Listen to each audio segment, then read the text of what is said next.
चल दीदी आज करूया चवळीचे शेंगा। चवळीच्या शेंगांचे मस्तपैकी हाताने तुकडे करून घेतले आहे। हाताने तुकडे करून घेतल्यानंतर ते स्वच्छ धुवून घेतले। नंतर त्यासाठी लागणारे साहित्य कांदा घेतला, लसूण घेतला, शेंगदाणे घेतले, कढीपत्ता घेतला आणि कोथिंबीर घेतली।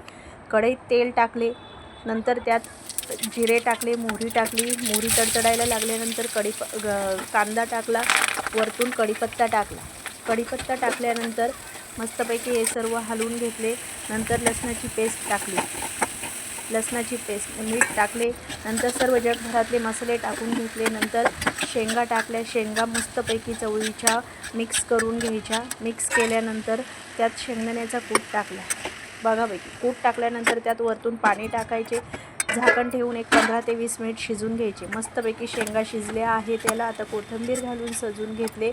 बघा मस्तपैकी आपल्या शेंगा तयार झाल्या आहे। आवडल्या असल्या तर लाईक सबस्क्राईब नक्की करा। धन्यवाद।